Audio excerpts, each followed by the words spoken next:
I do that? No, too hot. I just couldn't control like my heat. Ow! That was like a really fun attempt. But then after that, things kind of didn't go so well for me. Oh dear.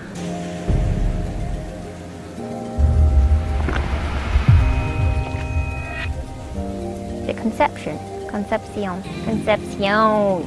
So the route is located in Day Canyon. It's like, if this is 13 minus, it's definitely the hardest 13 minus I've done. The route is 70 meters long, which was kind of intimidating for me. There's certain sizes actually of crack, which I'm not very good at yet. Here is where it gets pretty hard because it turns into 0.5s, which are the worst size for me. It's too big to jam your fingers and it's too narrow to hand jam, so it's like these off finger sizes. Just stabbing fingers in, hoping they stick. Super insecure climbing, not many good feet, really pumpy. It's probably like 15 meters of hard climbing. So you're already like 20 meters up by the time you hit the crux. And I take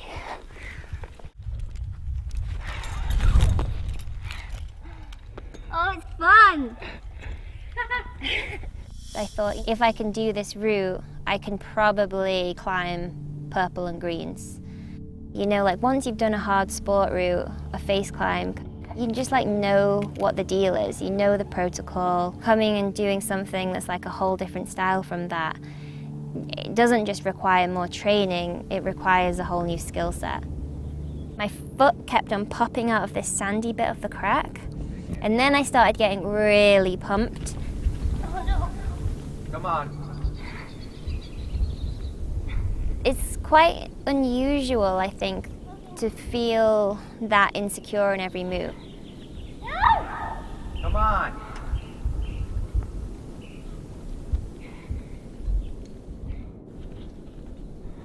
I was like, oh, it's just crack climbing. You don't need that forearm stamina. I kind of forgot that crack climbing has its own kind of endurance. So I guess I got my ass kicked a little bit. No!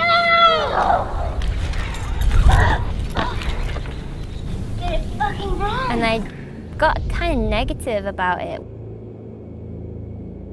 Every jam is like, it's always going to feel a bit different, like it never feels quite the same.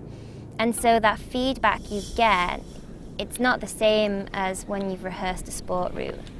So you kind of have to like go with it. It kind of felt like I could maybe just keep trying it and keep falling off. And that's like really mentally tiring, I think.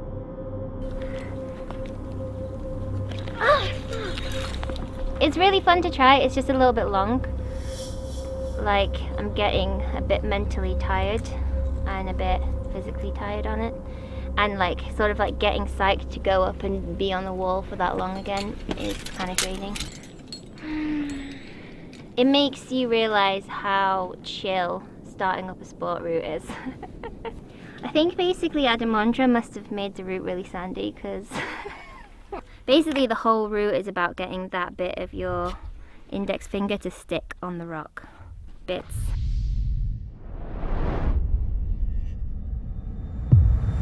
Performance anxiety comes because you put too much pressure on yourself. But then if you have low expectations, there's no pressure anymore.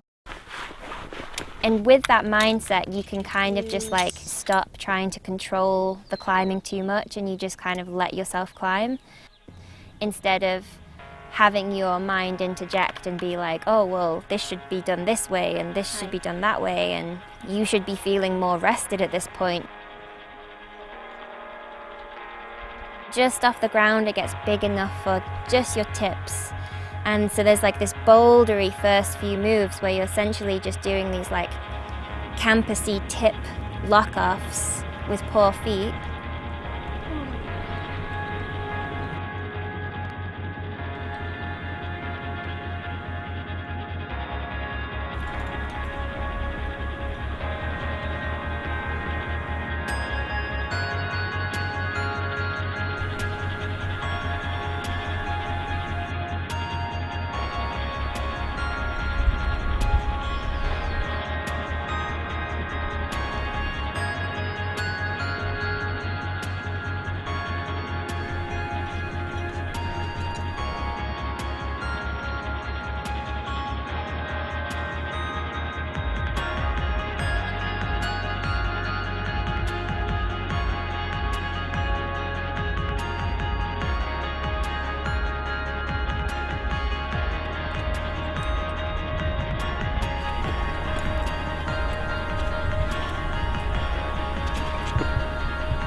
But I was just like, well, whatever, I've got nothing to lose, I'll just go for it.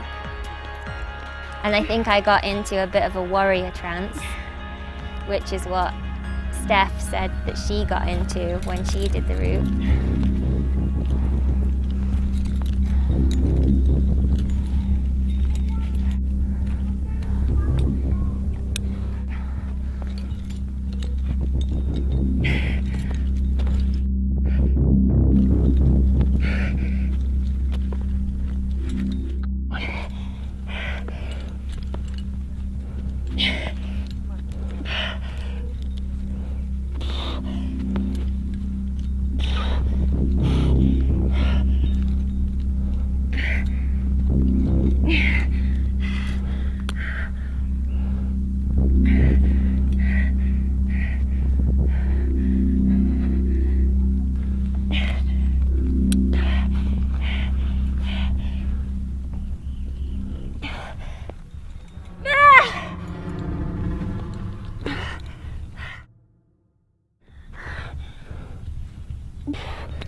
And then basically over the course of the 70 meters, the crack gets wider and wider until right by the chains at the very top, you're in a chimney.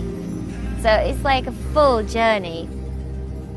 I know I've never done a route that goes from seamed out tips to chimney, which I think is pretty awesome.